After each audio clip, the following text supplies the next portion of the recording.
my aunt, an aunt of mine, my mother's sister, gave me for Christmas a little transistor radio, red, sort of cranberry red radio. I can see it now with my eyes wide open.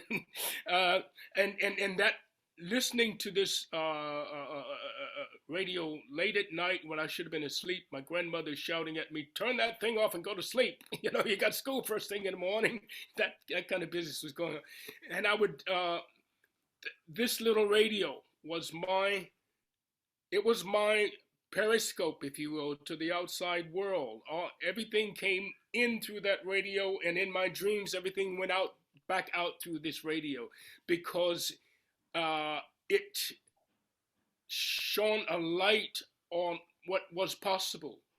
For 1 hour, Steve, for 1 hour on any given night, around 11 o'clock in Florida, 11 o'clock at night, you're able to tune into this one station, and for that 1 hour they played R&B music. They played a mixture of gospel and R&B and so forth, and it was my I knew what I wanted to be from that moment. So yeah, it was my escape. It was my route out. It was the cannon that shot me out like a cannonball.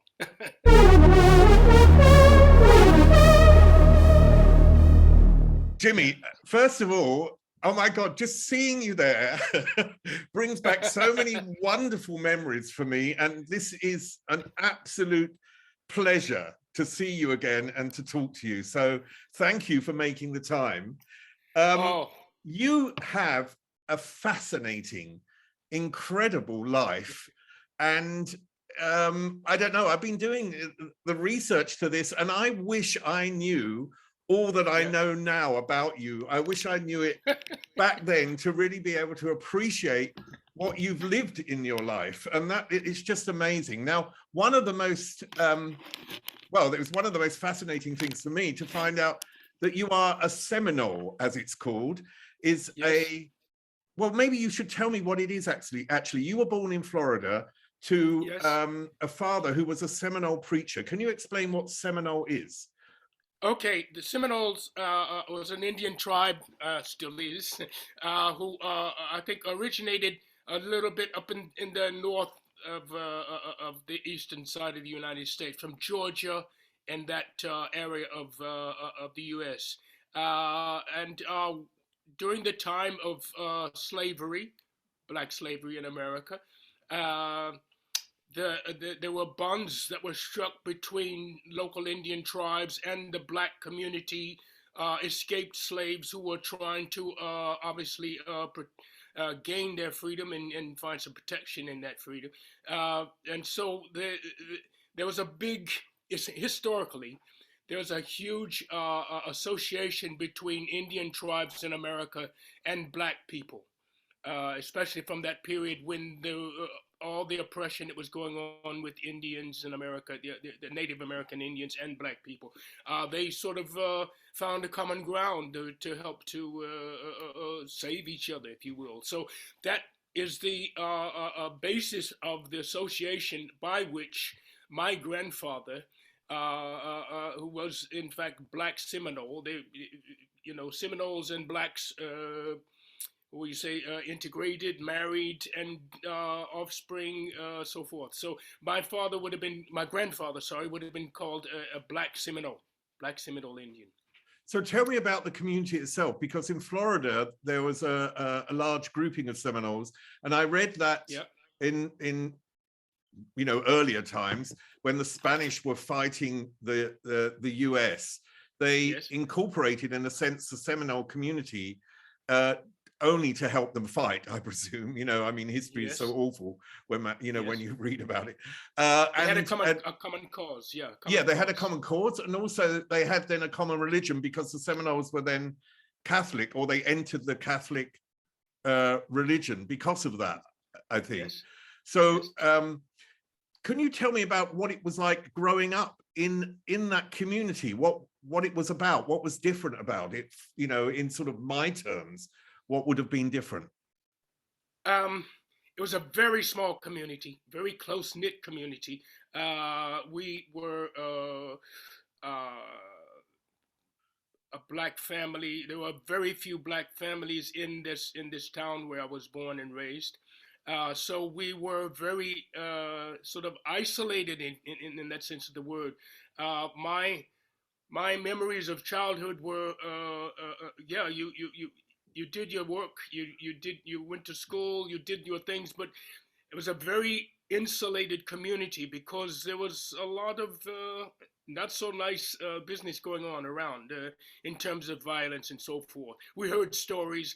I had incidents within my own family of people being abused, mistreated, and so forth. I experienced it myself.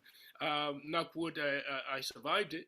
But the fact of survival is something that it's a healing process that never ends. So in a capsule, yes, I was in this situation, which I was very anxious to get out of from a very early age, if you can imagine. And so I was doing everything I could to try and expedite that process to get out as quick as I could. Family and everything, with all due respect to that, it really was a sense of, yeah, to survive, you're going to have to get out of here. And that was my motivation. It was I was also out of there. I was sorry, it out was there like a cannon shot, you know. Boom! I was gone. First chance I got. it was a matriarchal society, wasn't it? That's what I read today. That it was a matriarchal society, and that you were born into the clan of the mother. Yes. Do you know what clan you were? Oh, we. Well, no, not so much. I mean, in hindsight, I gather more than I ever knew, obviously, while I was there in that experience. Hindsight has taught me many lessons, life lessons, if you will, that came from that experience. But in terms of clans and so forth, we were just sticking together the best we could. If there was a clan, it was in the church. You know, my grandfather was a preacher. We were in church sort of 6-7 days a week or nights a week, you know, and some sort of church function going on. And that was, as historical is the case with most people of that time, of my color, of my race. We were, the church was the saving ground. That was the safe place to be. So when later on you had these stories about churches being burned and bombed and so forth, it was a direct hit on the clan, if you will. That was that was a sacred place where anybody thought they could gather together, feel protected, feel as though they were protecting each other to get beyond this situation. Yeah. So. I mean, you mentioned that you were in church a number of evenings a week or 5 times a week or something like that. I presume this was also a church where there was gospel music or where there was music, and a church where there was singing, or I mean, I'm just imagining this in my head. Is that correct? And that's also a place, obviously, where you could express yourself? Absolutely. Anybody who had anything to say about their daily life or daily experiences, good, bad, indifferent, that was an opportunity to do that in church. You could stand up and say, "Oh, this happened to me yesterday at school, and I want to talk about it because I have it's left scars or whatever." But was there singing in church? Absolutely. Could you tell me about that? Okay. In those days, gospel music was such an integral part, of course, of being in church. There were gospel groups coming around. What can think of? Rosetta Tharpe. Names, if you go back and have a look, you'll see these names as being the foundation of gospel music as we know it. Rosetta Tharpe, harmony groups like the Five Blind Boys, and all of these groups who were coming through to help knit the community together, were arriving at our church, and any on any given Sunday in our church, we'd have any one of maybe 2 or 3 of these groups standing up to perform with us, for us, with a guitar, maybe a little amplifier, and 5 amazing voices singing harmony. That's where my that's the root of my dreams about singing from the very beginning. Is that what, did you actually perform there as well though? Did you actually, you know, in a group of, in the gospel choir or whatever, did you actually perform there in front of people? Was that the first time for you to perform? We braved it, and a couple of cousins and I decided that we're going to get up in the church on the following Sunday and sing a couple of songs. Yeah, and so we'd listen to the radio, because that was our only outlet really to what was going on in the musical world, gospel or otherwise. So we'd get in the corners at school or wherever and get a little harmony thing going. Do bo do bo bo be do bo do bo do bo do bo be do, and these things, you know, that music is rooted in gospel. That whole concept of doo-wop music is rooted in gospel, and that's what we picked up on at a very early age. And I was able to stand up in the confidence of my cousins. You know, we braved each other up, so to speak, and we'd get up on Sunday, and every opportunity we got, we'd get up and sing, and that was how it began. You know, that's how we started. Music provides an escape for a lot of people in their youth. I mean, yes. You know, your situation is a lot different to when I was brought up, but music provided a massive escape to me as someone who sort of wanted to just get away from my childhood, wanted to get away from what I felt my situation was back then. I look at it differently today, obviously. And it was a wonderful escape. So was this radio, in effect, the means to escape your own situation in your own world in the beginning? It was like, yeah, it was like Alice through the Looking Glass, or if you want to call it. It was I mean, there were other things that happened before you actually left, but you also learned to play the trumpet, didn't you? How did that come about? Very quickly, my cousin, my girl cousin, just a few years older than I, arrived back from school one day, got off the school bus with this little case in her hand, and I said, "What's that?"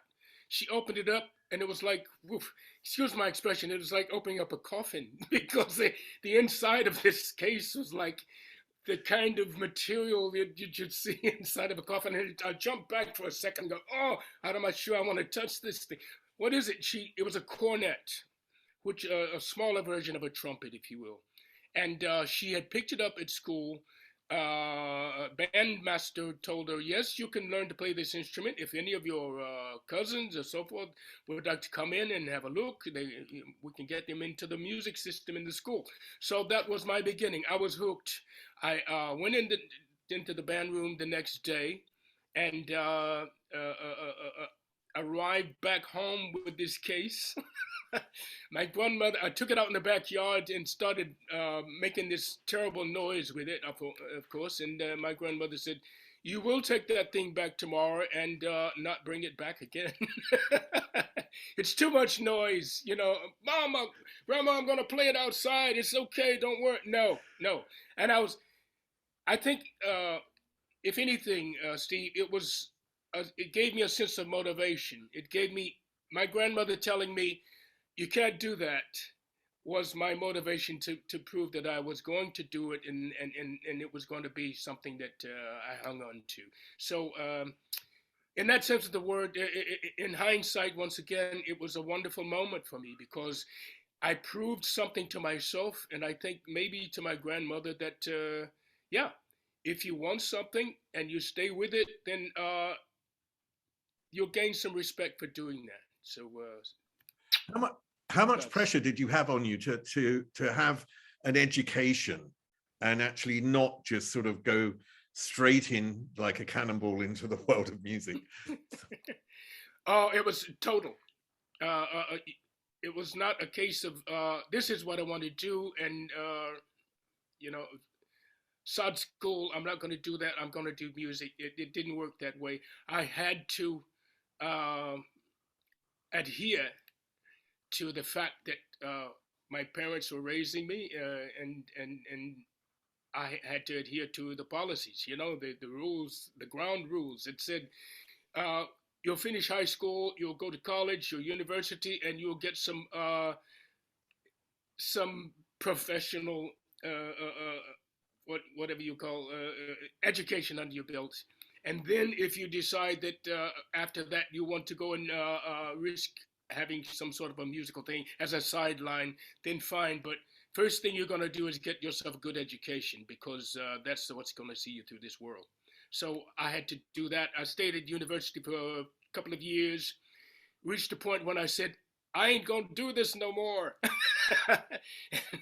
And I stopped doing it. I went on the road with a band. So at least I made the effort to adhere to my folks' wishes in terms of an education, and I got that under my belt, and I'm glad for that. So tell me about this period that you went on tour with a band, because if it was your first band, what were you doing in the band? And also, where did you go and what was the reaction to that band?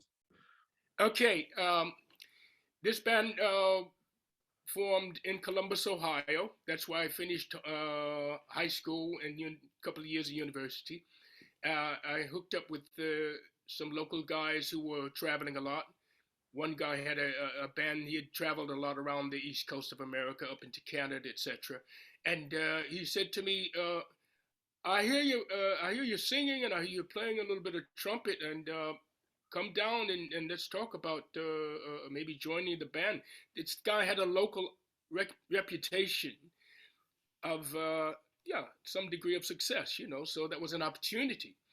I went down, we talked. He came over to my house, we talked. We drove around in the car, went for hamburgers and things, French fries, all of that, and ended up with me joining the band. The first, I think the first traveling we did was up to Boston,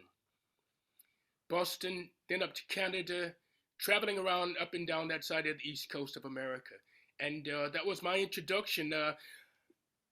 One sweet story for me, my memory tells me that most of the time in that first band, I was the guy standing in the background playing the trumpet. And the guy or the lady, whatever, was out front on the microphone singing, was the one who was getting all the attention. You know what I mean? So I went, whoa, maybe I should sort of nudge myself to the front of this band and so and get my hands on the microphone. So it's interesting because maybe not the best analogy, but when I see now photographs of Jimi Hendrix when he was playing guitar way in the back for the Isley Brothers and with Little Richard and all of these guys, you think, well, what would not have happened if he'd stayed back there, being satisfied with being the guy back in the shadows in the background with somebody else out front doing the business, So yeah, it was a moment. It was a moment of great revelation for me, that first opportunity on the road, because I got to see what was capable, what was possible, and build some confidence as a result. Wonderful. It was also in an era of pre-civil rights, or around that period where civil rights were being finally talked about, and it must have been difficult being on the road. And I can't imagine, obviously, how you must have been treated sometimes, or how it must have been as a Black person in that period. So along with these sort of wonderful highlights and a wonderful process, I imagine there's also a sort of painful memory attached to it as well. Could you tell me a little bit about what it was like back then? I can give you a for instance, Steve. I remember an occasion when I was just, I think, still at university, still trying to find my feet in doing music for real, for a career. and we'd driven a car. We got in a car, five of us. We were looking for a record deal. We were trying to get signed to a record company. Cincinnati, Ohio, was the home of a record label called King Records. King Records had at that time James Brown and the Famous Flames. That was before James Brown became the James Brown that we associate his name with now and his face with now. We'd driven up to Cincinnati, had a meeting with this some people in this record company, King Records, and we were waiting for an outcome. Few days, we got no reply from our audition, if you will. The audition, by the way, was just a simple version of standing at reception in King Records, just boring the hell out of the receptionist, singing one song after another, all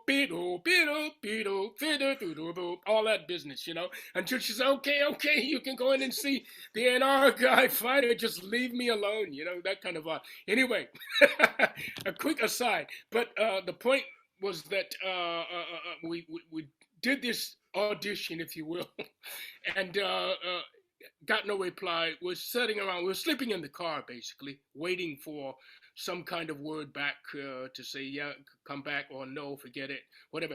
And so while we're waiting, what happens? We're sleeping in the car. The driver of the car, we call him Big Boy because that was his nickname. He was not such a great singer, but he had a car, you know? So that's why he was in the band in the first place. So Big Boy took it upon himself to go out looking for something we knew nothing about until he arrived back and said, hey guys, we got a flat tire, and I went to try and find a tire, but I didn't find one. We got a problem. About 15 minutes later, while we're scratching our heads wondering what we're going to do about this situation we're in, a man arrives, a redneck, if you will, with a gun, and we look up, and this guy has got the gun that just resting on the windscreen of our car, saying, everybody out of the car. Obviously our man Big Boy had tried to nick a tire because we had no money to nick a tire so we could get a spare under the car and get out as quick as we could. The long and short of the story was we all wound up before the local police, trying to get some, trying to make some sense out of this situation, because 4 out of the 5 of us knew nothing about this thing having happened in the first place. But the fact that this man saw no other recourse than to arrive at our car, and we're sleeping, and aim the barrel of his gun at the windscreen of our car and say, well, I make a citizen's arrest. You're all under arrest for trying to steal from my junkyard or whatever it was, you know. So that kind of situation was sad news, but not big news. The kind of thing that occurred quite often. So yeah. Tell me about when you recorded your first, when you actually recorded your first track. I think it was Susie's Gone, wasn't it? Yes. No, I listened to that today. I tell you what struck me about it, which is really interesting. It was almost like a misuse of your voice, because your voice has this amazing, wonderful tonal quality, and then this explosion of voice can come out, like it has such an amazing depth and such a range.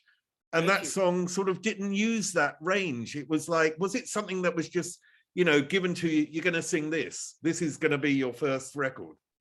Pretty much. You pretty much nailed it. It was for a naive guy like me, just trying to find his feet and have a career. You grabbed at whatever straws you could.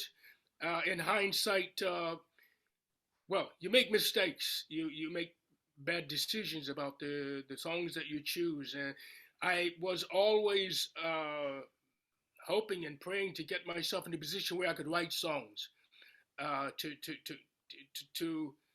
to alleviate that pressure of where's the song going to come from, you know? And once again, it was the part of my career that I look back on now in hindsight and wish that I'd earlier on gotten my hands on a piano or guitar or something. I chose the trumpet. A trumpet is not a song for an instrument for writing songs. It is what it is. It's a brass instrument. And in hindsight, I would have learned the piano, enough basic chords, etc., to be able to express myself, put chords together, write songs, and get that together. That didn't come too much later. Yeah, you say that, but that Jimmy Radcliffe song that you recorded, "You're Mine, You Are Mine," yeah. this one. I mean, that really expresses, you know, it shows the power of your voice. And I listened to that this morning, and I was thinking, wow, that is a great song. So I think there are, you know, like you say it as sort of mistakes. I think there are only experiences in life and not really mistakes that take you on some form of a journey. And that song, I thought that song was wonderful, and it really, you know, showed the potential of your voice. Well, thank you, Steve, and for especially for pointing out the fact, and it is a fact. There's no such thing as a mistake. It's what you do after it. It's what you do after that thing that you didn't feel so good about. That's what important. That's the important thing. Miles Davis put it very well. He said, "There's no such thing as a bad note. It's only the note that you play after it, you know, that corrects itself and makes what you did before sound great because there's cohesion, so forth." So you're right about that. Thank you. The 60s seemed to be an era where you were finding yourself musically, and finding your sort of route through this world, in a sense. And you joined up, and I hope I get the name right, with Carl Sally, who was a famous saxophonist and had a band.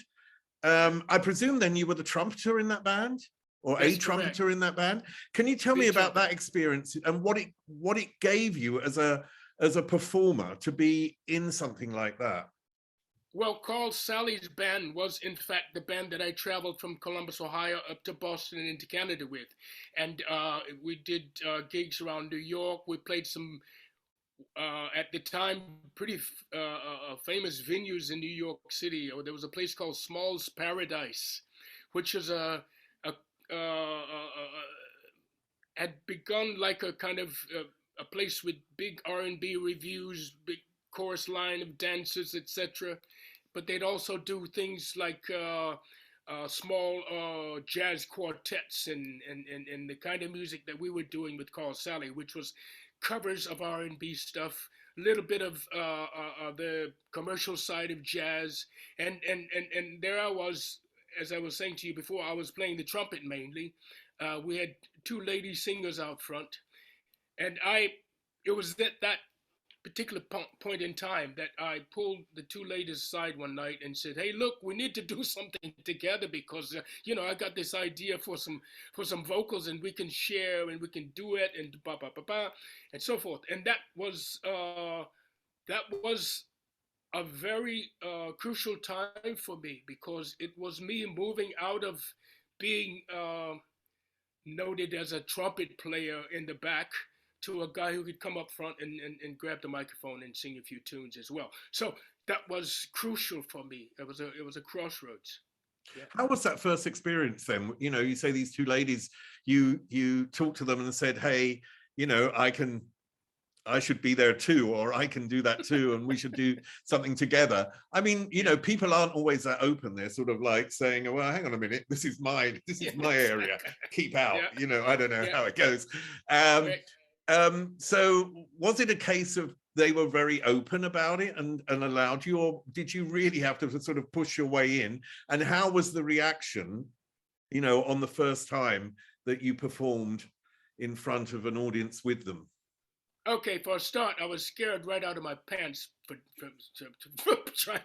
coming up with this kind of, you're sticking your neck out a yard here, you know, you're subject to get kicked out the band, and that's not such a convenient thing if you're that few thousand miles away from home. So it was courage. I was scared to do it, but I knew I had to. In the same way that I knew I had to hang on to that trumpet when Grandma said you can't do that no more. And it was the same kind of feeling that if you don't do it now, you're never gonna. And that's what pushed me to the front of the bandstand. That's what made me gave me the impetus to do it. And once I had done it, once I made that step and showed that I was qualified, I was getting the result from the audience, getting kind of response from the audience that the band had maybe lacked a bit of before. Then some lights started to come on, and it changed my life. It changed the life of the band. The duration of the rest of the time I was in this band, we got better shows, we got better venues to play, and so it kind of proved itself. And that's wow, that was a big step for me. Now, we mentioned the 60s with civil rights, mentioned your sort of journey through the 60s, as it were. The 60s was also an era of new sexual freedoms, of openness. It had the Vietnam War. I mean, it was a very mixed bag of everything. The 60s in some way. And you were in a musical that essentially defines that era. And and that was Hair. Can you tell me about the role you played in that musical and about being in that musical at that time? Because it caused such a reaction when it came out, didn't it? There was a movement against Hair, and it also inspired a movement against Vietnam. You know, Aquarius was a song that became an anthem against Vietnam in some ways. Absolutely. So can you tell me about that? Well, okay. To paint the backstory, a bit of backstory to my arriving in here, I had been 2 years in the U.S. military. I was 2 years in the American Army, and drafted, fought to stay out, didn't succeed. Went in, did my bit for 2 years, came out, and tried to get some traction back in my musical career. I had been fortunate enough in the Army to play in the Army band in Atlanta, Georgia, which is a wonderful place to be. The musical atmosphere in Atlanta, Georgia at that time was just electric.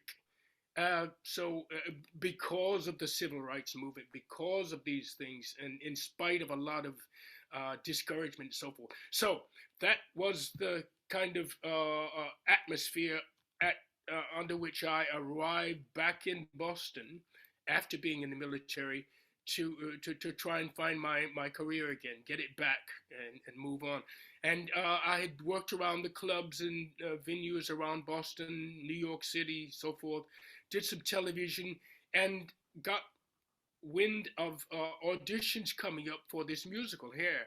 At that point in time, the music from here was already kind of global, Let the Sun Shine, all this music was already widely popular. And so the Boston production of Hair was the one that I was auditioning for, but I did the audition in New York City because I was there working in clubs, etc. Got past the first, second audition. They said, okay, we may have a part for you in the Boston production as the black lead in the show. So, okay, thank you. I know Boston well. So, and I had a bit of an audience there from my previous days, my career up to that point. So it was with a lot of the feelings that I had being in the military, the things that were going on while I was in the military, the whole Vietnam situation, everything was going on at that point. And also at that point in time was Woodstock. All of this, wow, what an explosive, electrifying time to be alive, and there I was right in the middle of all of this cultural upheaval, if you will, and having gotten this role, which defined in its way, it was groundbreaking sort of show in its time here.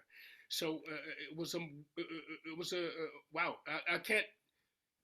I can't express what it meant to me to achieve that role and to stay with that show for 2 years. It was one of the wonderful things in my life. So tell me what it was like being the president of the United States of Love, which was the character of HUD.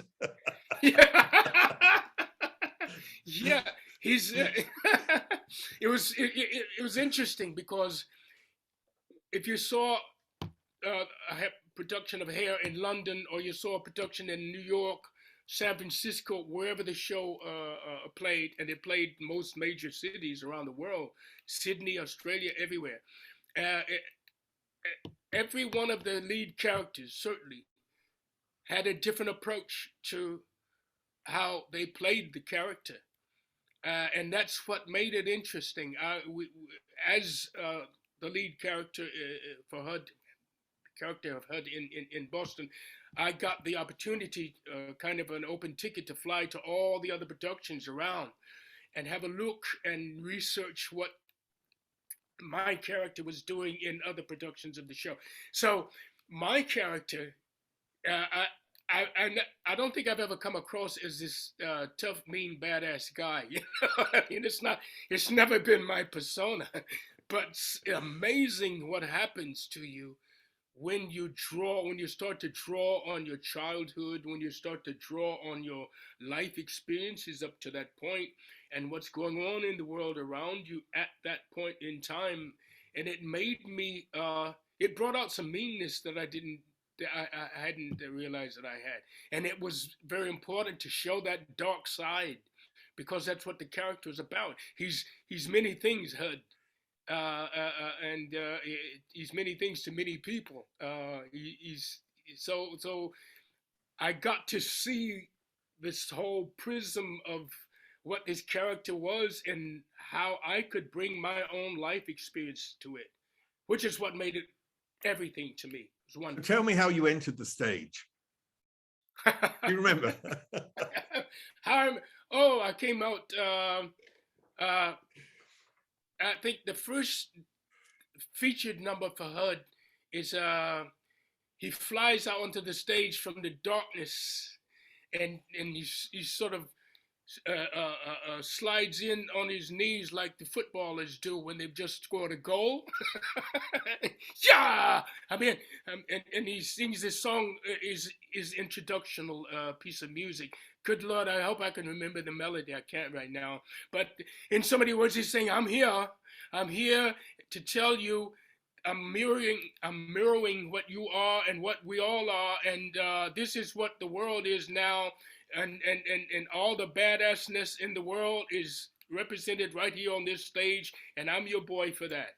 You know, that's basically what he was saying. I mean, isn't it brilliant as well to look at that and say, you know, this is the lead black character in, you know, a world-class, amazing production, and there you're coming on stage saying, I'm here. There's also, you know, that has a power in itself in that as absolutely. Well, it's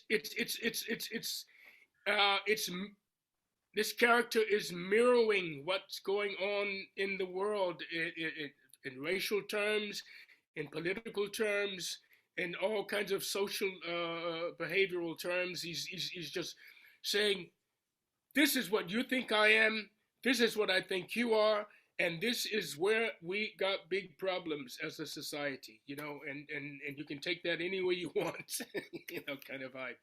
Yeah, and it was a wonderful feeling. Wonderful feeling. How did the attention of that role then help your further music career? Good question. There was a scene in Hair where it's a very symbolic scene. There's a lot of the show was symbolic scene where the American flag is placed on the floor of the stage, on the ground. And this is a big no-no in American society. You don't do that. We had the show was shut down for I think 2 weeks because of this move. The local councillors and politicians were up in arms saying, you could go to jail, you could go to prison for doing this. We're going to shut the show down and decide what's going to happen at that point. Well, it was a mixed blessing because at that point I got a chance to do television in New York. There was a nationwide program called The Merv Griffin Show, which asked me to come back because I'd done this show quite a few times before. I came back on The Merv Griffin Show and talked about this incident in Boston that most other cities had overcome with their local politicians, and it wasn't a problem anymore. But Boston, being the conservative kind of town that it was, and in many ways still is, this issue of the flag on the floor was a big deal. So I went on the Merv Griffin Show, sang a couple of songs, went back again and again and again, and it started to give me more and more profile in America because this was a liftoff. And so, as I say, it was a mixed blessing in that sense of the word.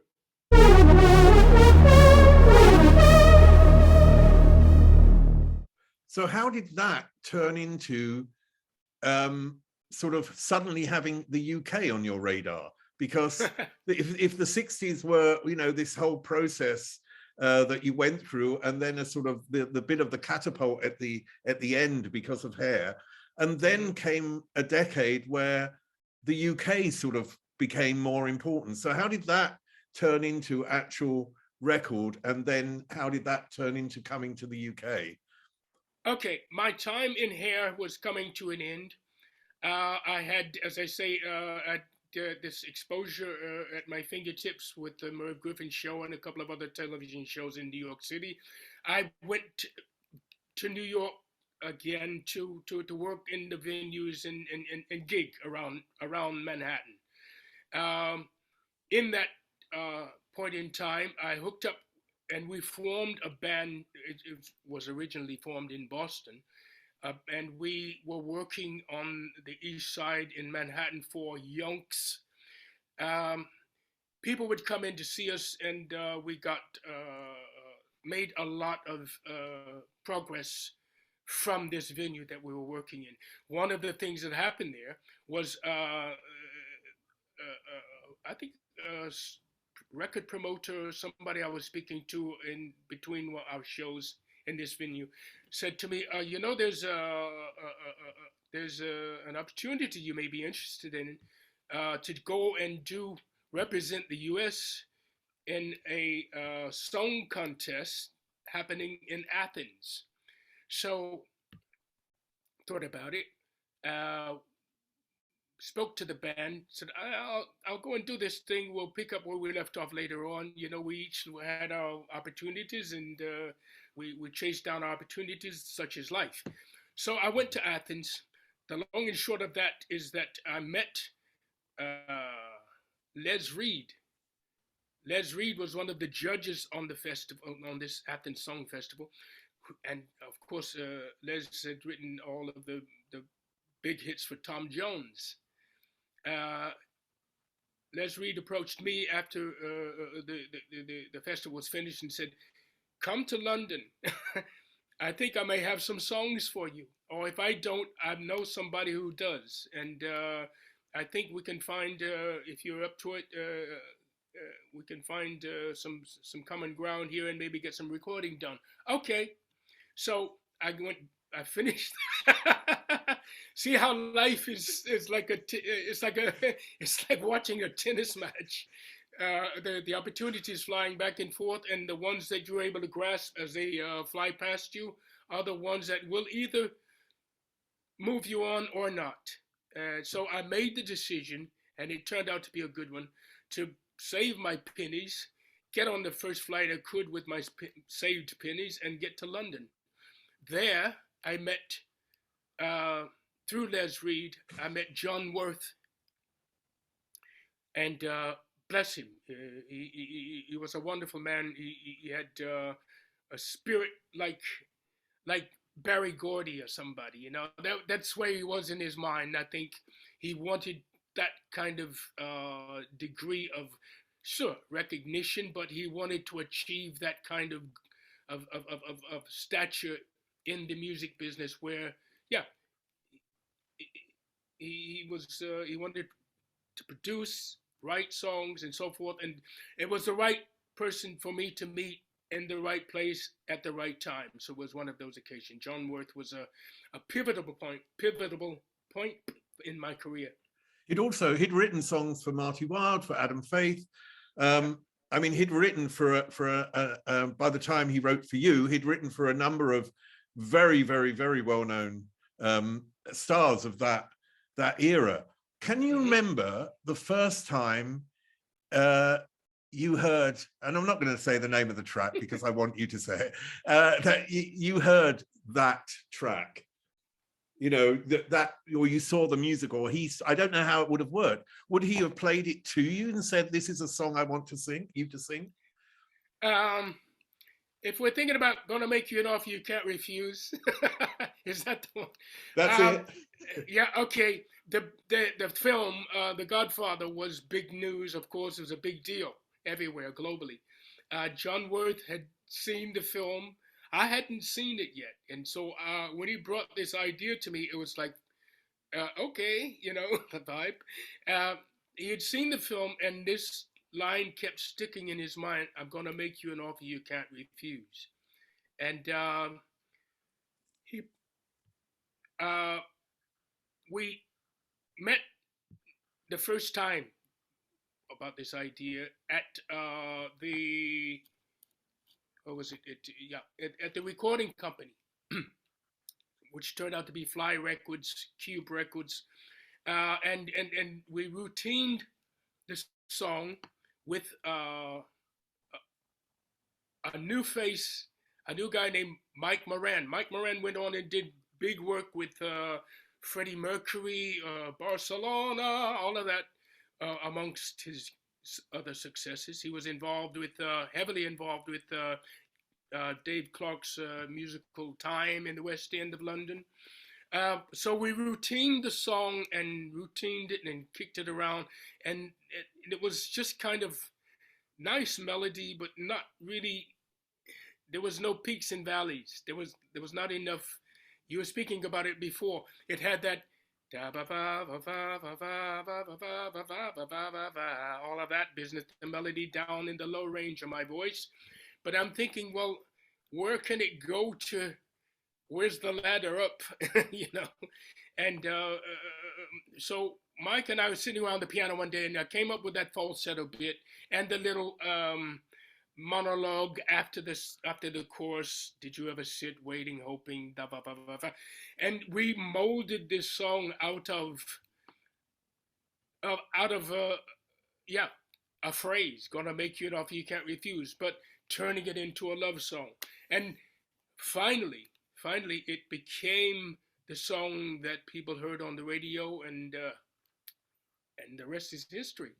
Yeah, it certainly is. I mean, for me, I remember when that came out in the 70s. I would have been a teenager back then, and for me, it was the beauty of the vocals on that song, which just sort of, I don't know, they shot up into the stratosphere, didn't they? They were just amazing, and it was a beautiful song. And as you say, it was a phrase that came from The Godfather, but it was an unexpected twist that also, I think, helped propel it, because people knew that phrase, but then they heard it as a love song, as you said. So in some way, you had turned it into something very special.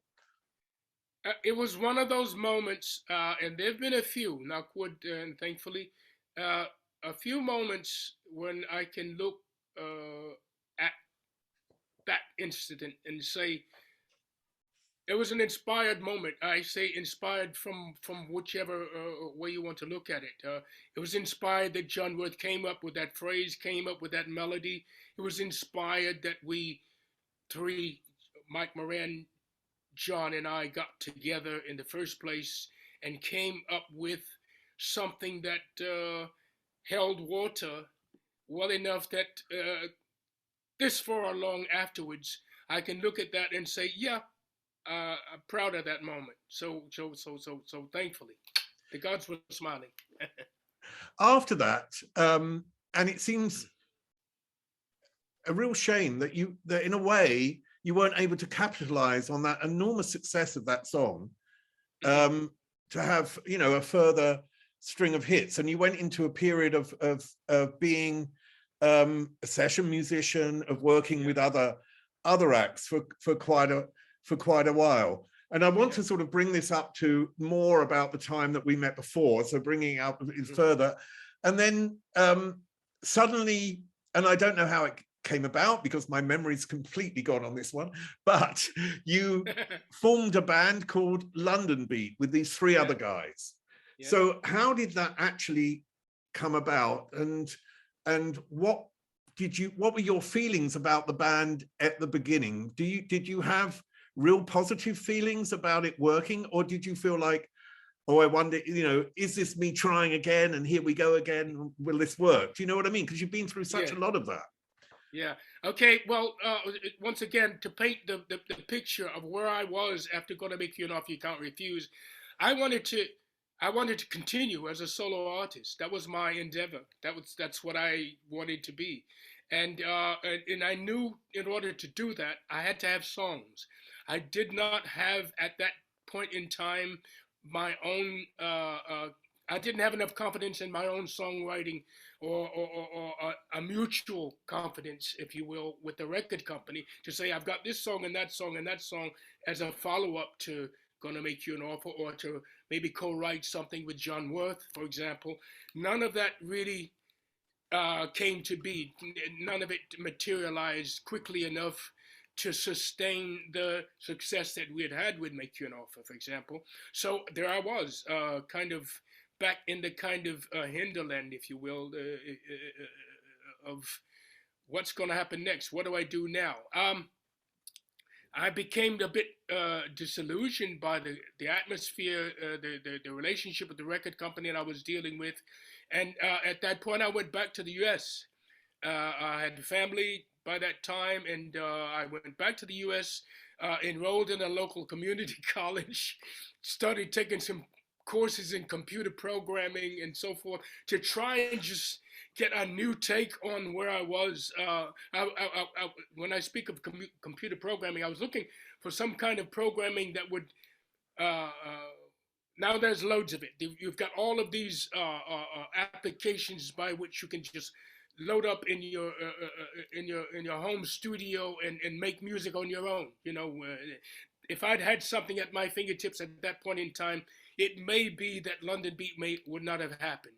But there you are. So after a time in the US, I started to look at my situation. I was getting fed up with computer programming. It was not what I wanted to be. I'm looking at the news and I see, bing, here's a band called Eurythmics, who are on the front headline news on the Wall Street Journal about this, the return of the British music invasion to America, blah, blah, blah. That was the essence of this article. And I'm thinking, okay, so things are cooking back in the UK again, and it may be a time for me to get back there and get something done, because it's music and I want to be. I've never denied that fact. So we sold house in Plymouth, Massachusetts, half an hour from Boston, and arrived back in the UK, bang, with nothing but a dream, empty pockets and a dream, if you will. I worked in computer programming to try and sort of, keep body and soul together whilst I got back into doing some session work, whatever it took to get connected back in the music scene in the UK. Long story short, Steve, a couple of friends that I had known prior to moving back to Boston had been working with Paul Young.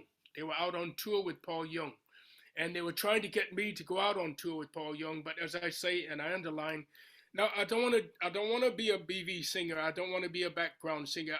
I want to be a part of something that is uh, ours, mine or ours. If you guys are interested in getting together, maybe we can write some songs. So, what happens next? These two guys that I'm speaking of, George Chandler and Jimmy Chambers, and I were doing this television thing. I think it was The Wired show, which came from Newcastle. We trained up to Newcastle, trained back home after it. You know, Was it's a that the long Tube? train ride. The Tube. Yeah, the Tube. Thank you. Yeah. It's a Tube. Thank Yeah. you for the correction. It was not the Wire. It's the Tube. And so I ride back home. My phone rings minutes after I'm in the house, and this person is saying, "Hey, I just saw you guys on Tube, and we want to know if you're interested in get together and writing some songs." That person was Willie M. And so, wow, you know, you think, well, okay, let's listen to it and see if there's anything in it. We met George, Jimmy, and I with Willie M the following night, and in London, and the seeds were sown for Londonbeat from that meeting. And so it's amazing how I don't know, you call it what you want. I call it some kind of a blessing, that we were able to be in that close proximity with each other. As I say, I just arrived back from Boston shortly before this, and here we are in a situation. I'm looking at this situation myself, and I'm thinking, is this what I want to be? We'll have to find out. Don't make any decisions until you've gone through the process and found out, satisfied yourself as to whether or not there's something in it worth pursuing. And it turned out that there was something pursuable in that. Now, with the biggest hit, I've been thinking about you, which was a #1 on the Billboard charts in America. I think it was #2 in Britain. It was just all over the place. It's this massive, massive hit. But I think it came off the second album. So that, yes, and the first album wasn't an immediate success, but the second album was. And I want to go back to a point where we met, because you were filming the video to I've Been Thinking About You. You may not even remember I was there, but I was. I remember it clearly because I loved it. And I was so shocked because there was this surprise, in a sense, and it felt like this video had to be done very quickly because the success of the song was so quick. And yes. and you were all taken by surprise, and you were all in this. There was this wonderful energy to it that day, and there was this wonderful feeling about it because it was such a beautiful, successful moment, and it felt like, you know, particularly for you, and I think for George and the other Jimmy, that it had taken a long time to get here. It'd taken a long time to have this world success. How was that for you? And did it come as a surprise, or did you actually believe the moment you recorded it, we have something?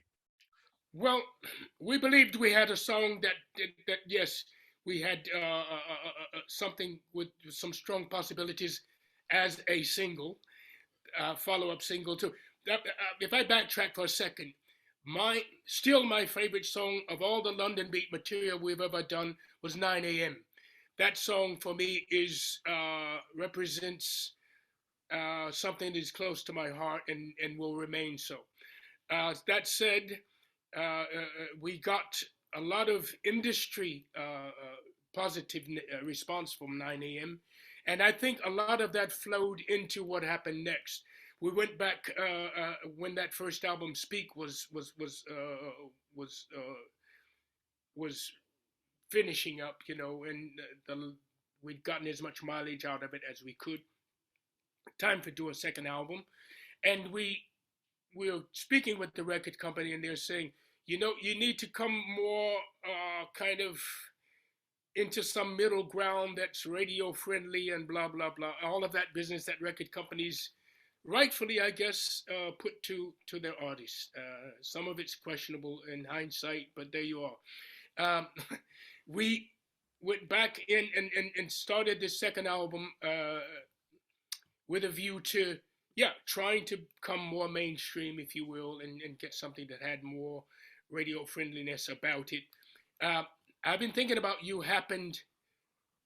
It was a surprise. It was a case of everybody standing up to the microphone, singing their bit of what they thought this track could sound like. Jimmy Chambers stood up to the microphone and sang almost top to bottom what we now know as that song, I've Been Thinking About You. And we looked at each other all and we thought, yeah, maybe we got something here. Let's pursue this. We finished what we thought was the best demo we could of I've Been Thinking About You, sent it back to BMG, and they listened to it and said, you know, uh, try again. Try and see if you can push this idea into something more, something, whatever. What it sounded like to us was the record company was looking for us to write our first swimming pool, if you will, write your first mansion off this song, you know, and it's a mistake because you're reaching for something that is not in your heart and not in your soul and so forth. So, long story may be short as possible. We pursued the original idea of I've Been Thinking About You, pushed it around, and came back time and time again after maybe 50, 60 tries, came back to the original idea. We embellished the mix as much as we could, sent it back to the record company, and they said, okay, this is it. Basically the same. It's like if it's like somebody served you a meal and you say, no, send it back to the kitchen. The kitchen sends it back, and they put a couple more lettuce leaves on the plate or something. You know what it's like, Jimmy? It's like what William Goldman said about the film industry. No one knows anything. So it's true. It's so true. And no business is that more true than in the music business.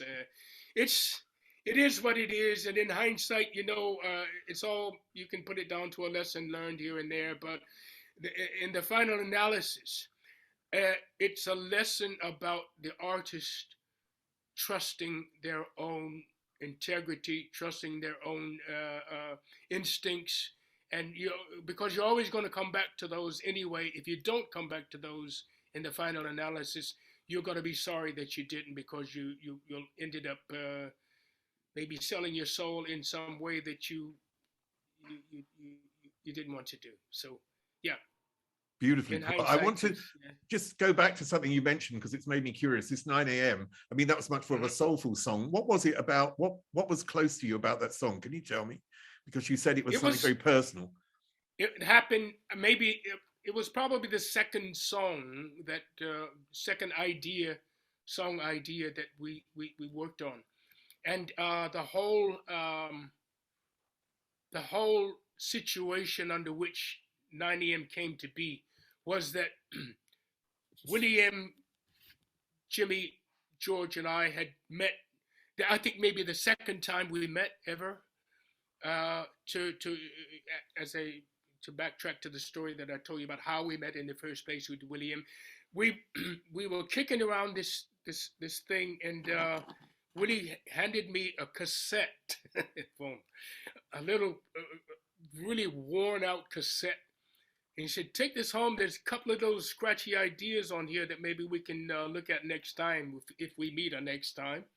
So I took it home, shoved it into the cassette player, and this scratchy little thing was coming back at me off the cassette, which was the basis of the chord structure, excuse me, and the atmosphere, if you will, that became 9 a.m.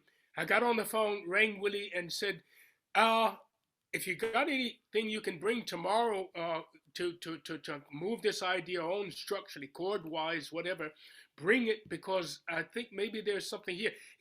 I said to him, I remember this. We might have a song here for Tina Turner. That was my. I was at that point in time. Londonbeat was not yet an entity. We were just some guys getting together to write songs, and with that in mind, I'm thinking, well, if this is an idea, who could we give it to? For Londonbeat was just a twinkle in our eye at that point. You know, we were songwriters together at that point.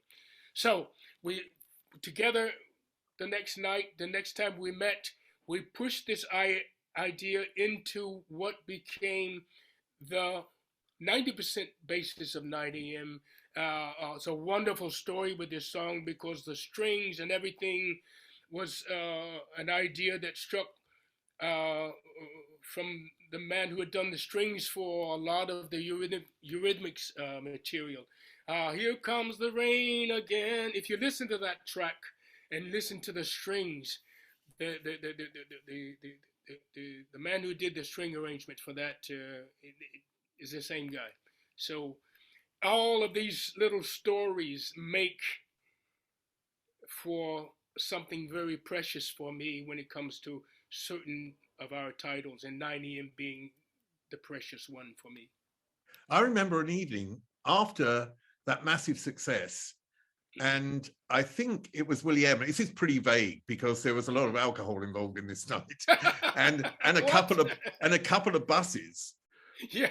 And I think, buses, yeah. do you remember? Yeah, there was a Londonbeat party on 2 sort of coaches or London buses. Yeah, there was 2 London buses, and I need to sort of explain this a little bit to everyone, but it was organized that we went to different people's homes where a party was already set up. We would go in, the music would go on, we'd have a little party for, I don't know, half an hour, a klaxon would go off, we'd have to go back on the bus, and then we'd go off. And we ended up also at the Limelight, and the last place we ended up was some Italian restaurant, I think, which had opened kindly for us to serve us all espressos in the early hours. But this was one of the greatest parties I'd been on in my life, because it was such a lot of fun. Oh, wonderful. Were you there? I was there. Yeah, I can't remember much about it. I'm sorry. I was there. I'll tell you, once again, a tiny bit of backstory about how that idea of doing this bus party thing happened in the first place. We were in, what was it? I think Monte Carlo, somewhere, doing a television, and they transported us from our hotel to a place where they were having, the record company was having a party for us in this restaurant. And in this restaurant, we had a great time. We were there any number of times when we were in that neck of the woods. But in this restaurant, the musicians they had these roving musicians who would come around to your table, and we were laughing by the fact, because as the music sped up, your eating process got faster and faster. The faster the music got, the faster you ate. So we were throwing these ideas around about because if you remember, maybe not because we were drinking so much that night at this party you're speaking of, Sandra Turnbull, William, and I were all Librans. We were born close around the same point in time in late September, early October. And so we decided we were going to have this party to celebrate our combined birthday, if you will, and a lot of other things at the same time. So I can't remember. I think Willie and Sandra and I collaborated about how we're going to do this thing, and somebody said we could do it on a city bus in London, but how are you going to do that? So it boiled down to 2 buses stopping at all these places, a shot of tequila or 10 in this place, and then maybe a couple more and a beer to top it off. And so we ended up in this Italian restaurant. It was an amazing night. We're still talking about it. It was genius. It really was genius. Another thing that happened as well, I believe I trained this is inverted commas, all of you as an interview trainer one evening. You did. Yeah. You did, And I have did. no idea why, because talking to you today, there was never any reason to have to train Londonbeat. No, you were all such good talkers. You were always such good talkers. But that was another really special occasion. That was at William's flat, wasn't it? I think we went there. Yep, yep. I think if memory serves, you were doing some things for MTV. Yeah, that's right. I was presenting on MTV and interviewing people, and I think the record company then phoned me up and said, "Would you like to do some interview training with Londonbeat?" And I was like, "Yep." Oh, absolutely. fantastic!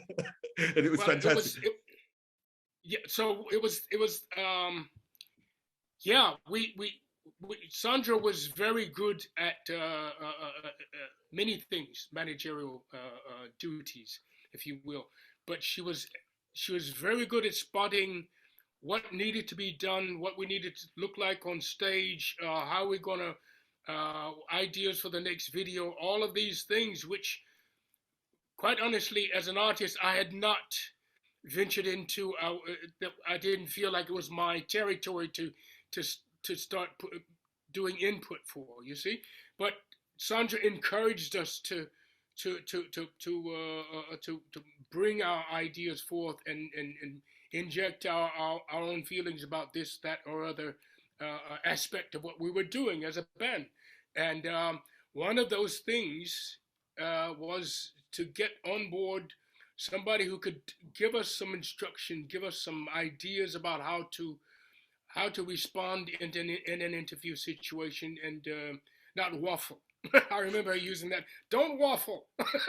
I think I said that. I think the thing was, you were a group of 4 people, and a group is always much more difficult when a question is given to a group. It's easier on a one-to-one interview basis for the person to answer, because then they know they're the one answering. But when it's a group, everyone wants to get their piece in, and it's actually sort of paying respect to each other. Anyhow, I'm not going to give you a lesson again because this is ridiculous. No. But what I want to say, it really pleases me that Londonbeat, or the today new Londonbeat, which is without William today, and you are still performing, and you're out there and you're still singing.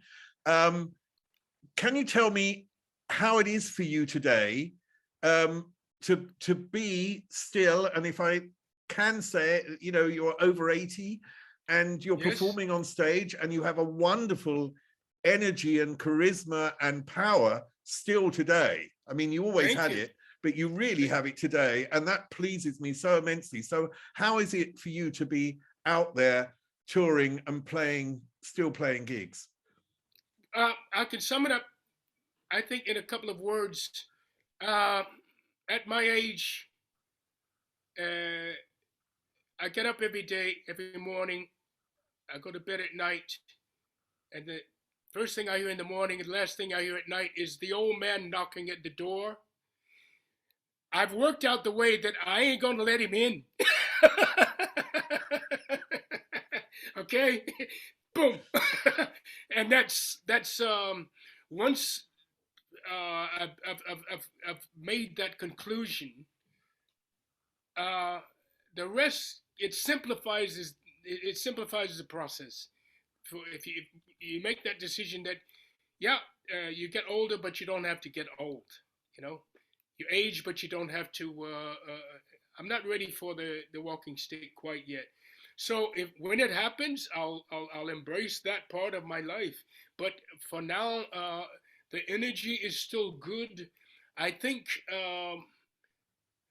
the blessing is, as I look around at the period in time that we had our success with Londonbeat, and I look at other artists that I can compare our, not necessarily the level of success. I'm not talking about that. I'm talking about how you are perceived as time has gone on, how your music has stood or not stood the test of time. And one thing that stands out for me as an example is I was looking I'm an avid news reader, and especially in the music scene. After all of these years, Rolling Stone magazine, Rolling Stone, has decided this year that Marvin Gaye should be in the top 5 of most important singers of our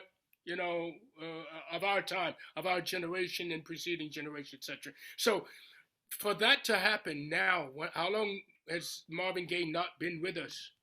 And you look at that, and I look at it myself, and I say, there's a perception here of this music is being perceived now to have elevated itself from the time when it was originally recorded and performed.